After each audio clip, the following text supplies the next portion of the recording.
Two. So this is part 3 of the damned if you do, damned if you don't. I'm gonna try to keep it real simple for y'all. Damn, I got something on my toe. But I should also note, right? So damned if you do, damned if you don't. You know, it's a concept, but for me, it's a realization that like everything in life is a balance, and you know, you're gonna win some, you're gonna lose some. You have to pick and choose your battles, but you also have to like not just pick and choose your battles, but you have to pick and choose the things that you want, like that you truly desire, and that takes spending a lot of time with yourself, right? And then it also takes understanding your environment, your surroundings, the culture that you're in, right? So traveling and living in 2 different countries, Trinidad and then America, both capitalist systems, or so they are, you know, republics of democracy. You learn a lot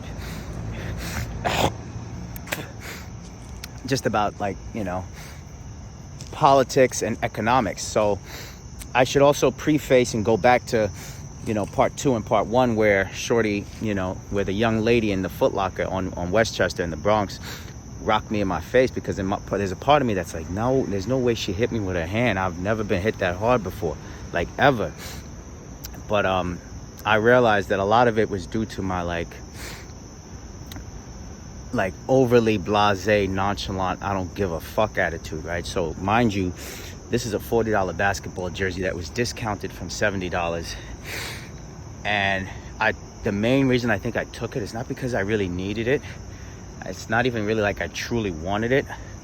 I just felt like the stars had aligned, right? So number one, there was no security tag on this particular jersey, and this jersey happened to be my size. The other jerseys all had tags on them.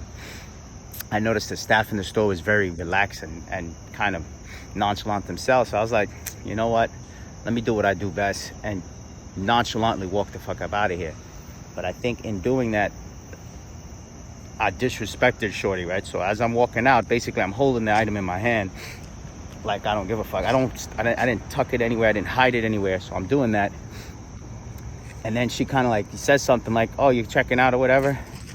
And I think this is where you could kind of perceive this as disrespect. But in my opinion, I was just like, I don't give a fuck, right? So when she said that, I kind of like, I didn't even look at her. I kind of glanced in her direction. Literally my peripheral was the only thing that kind of faced her. And I just went, I threw the jersey over my shoulder and was like, and I kind of gave it that like, don't fucking waste my time attitude, you know? So body language obviously speaks volumes. And I think when I did that, she probably fucking lost her shit. You know what I mean? And then I think the other flip side to this whole damned if you do, damned if you don't, with politics and all this bullshit, is that if we were back in the wild, I'd have murdered her straight up because she hit me for no reason. As far as I'm concerned, there's no reason you hit someone. That's assault, right? The 2 dudes that pursued didn't touch me at all. They grabbed the stuff out of my hand and I yanked it back and then shoved him. So he had every right to hit me. But the fact that she did that shows you that she knows the law and the power that she has as a woman, that nobody's gonna hit her back. And she literally, when she hit me, she was like, you gonna hit me? You gonna hit me? And I looked around and I said, damn, if I hit this bitch back, I'm getting murdered. So I didn't. I just kept it moving. But I asserted myself with the dude so everybody knew what time it was. Anyways, they locking up the park right now. But yeah, damned if you do, damned if you don't, right? They locking it up. I could get in trouble. I could get a summons for being here. There's another fence I'm gonna hop over. So I just need to stick on my train of thought, right? So the point of that story is that I returned it not simply because like I felt like I had to, but I felt like, well, number one, when I got home, I tried it on, and I'm comparing that jersey. I think the main reason I took that jersey too, aside from it like fitting, aside from the no security tag and it being my size, it also fit some criteria, right? Meaning it looked like a jersey that I still have to this day in terms of the design and construction. And the jersey that I have right now is is a Nike basketball jersey, right? Much like that one. But the jersey I'm talking about is probably 25, 30 years old. And it's still to me, that's cool, man. It's still to me better quality, better design than this shit. But this thing had some interesting, like the way it was designed was interesting. So I was really intrigued to see how it like was built, how it was constructed. So either way, I got home, tried it on, nose is sore as shit. I a little paranoid because I think motherfuckers is following me and watching me. Tried it on only to realize it don't fit right. It's not cut right. And it's a little too thick and heavy. So I'm just like, you know what? Fuck this shit. So I'm like, fuck this shit. I'm good. Thank you. Go ahead. I'm good. Thank you. So I'm like, fuck this shit. And I returned it. But I think the other reason I returned it too is because in my head I'm going, damn, this is a ghetto community. It's a small neighborhood. The last thing I need is to be on the train or to be banned or to have pictures of myself up there.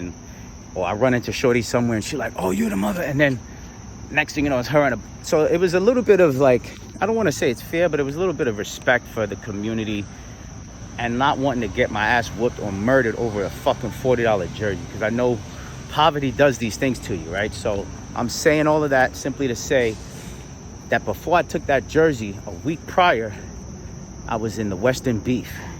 And I'm on my rollerblades. There's a video I put up on TikTok where I'm on rollerblades geeking out about how dope Western Beef is. On the way out of Western Beef, I purchased like a vitamin water, but I was in the mood for some alcohol and I didn't have actual cash. I used EBT for the vitamin water. So I actually took a 40 or 42 ounce of Presidente, and I kind of did it on the slide by leaving it on the floor. And then as I picked it up as I paid for the drink and I'm moving on the way out, the cash register goes to the security because I'm right by the door. And I'm on skates, mind you. I'm on 110 millimeter wheel, so I could have dipped it in boogie. The cash register goes, the cashier at the register goes, yo, did you pay for that? Did you get that here? And I'm like, nah, I got this somewhere else. And she's like, you bugging. But the point is, she didn't throw a fit. She just pointed to the security guard, right? Which a store like Foot Locker should have, because it's a more coveted item, even though it's not a necessity to have fancy shoes and clothing. And the security, tall, big, stocky, probably Dominican, I'm not sure. He kind of looks at me and he's like, huh? And as a matter of fact, she was holding on to my receipt. And I was like, I could have just boogied and like been like, yo, just like, I literally could have just boogied him. Obviously, if I just dipped without her giving me my receipt, it would have been clear, yeah, he stole that. But I'm like, yo, I got this somewhere else. Just, can I have my receipt? And she was like, all right, finally, she gave me the receipt. I rolled out, and the dude didn't understand what was going on. So the security's like, after I rolled past him, he was like, nah, come back. But I'm like, bro, I'm not coming back. Long story short, after I returned the shit to Foot Locker and filmed that video, I go back to Western Beef because I had some cash at the time. And I'm like, yo, I want to just pay my debt. Can I speak to the manager? They're like, wow, what happened? I told them the story, and I'm like, yo, I took some stuff and didn't pay for it. I just want to pay you guys now. Every single person I spoke to and tried to put cash in their hand, which wasn't much, I was going to give them like 10, 20 bucks, but every single person I approached as we're searching for the manager, that I was just like, yo, can I just give you the money? They were all like, no. Manager, I finally find him. He goes, look, if you ever need anything, food, just come to us and we'll take care of you. And then his exact words were, we're not losing any money by you taking anything in here. So essentially he's saying you could take $100 worth of stuff and run out of here. They're big. He said his exact words were, we're a big company. We're not losing any money. And then food is a necessity. He said straight up, if you're hungry, if you need food, just come and talk to us. We got you. Fast forward a little bit further, I bump into the cashier who I actually had this little incident when she didn't recognize me because, one, I wasn't on skates. And I constantly change how I look. Not for criminal reasons, but just, in general. So she's like, she kind of was freaked out, like she's seen a ghost. She's like, no, I can't take that. And she's like, let me call the manager. I'm like, I just spoke to the manager. Again, long story short, they had a security guard, and you're damned if you do, damned if you don't, right? They had a security guard, but it's food. It's a necessity. If you need it, they got you. They were like, no big deal, bro. Whatever. We got you. The only thing they said is, we can't be giving you free alcohol. If you need food, sustenance, we got you. But, so I think about that, and I think about Foot Locker, and I think about how a big company like Foot Locker is not losing money by me taking a $40 jersey, which is really marked down from 70, you know, but which probably costs $1.10 to make US currency, and they probably spent less than that on the labor, you know. But I say all of this to say you're damned if you do, damned if you don't. So it's important as humans that we figure out who we are, what we want out of life, and go after it. And I think it's important that we constantly reevaluate and readjust the things we want, the things we desire, the things we believe in, right? So I've long believed in this facade of a religion and a God, and that has slowly crumbled, you know, to the point where I'm like, it don't make sense, you know. So a lot of the things in the Bible don't make sense. But again, you're damned if you do, damned if you don't. And again, the key to me is balance. So it's like I can rob, like I think Jada Kiss said, it ain't a crime if you don't get caught, and it's a fact.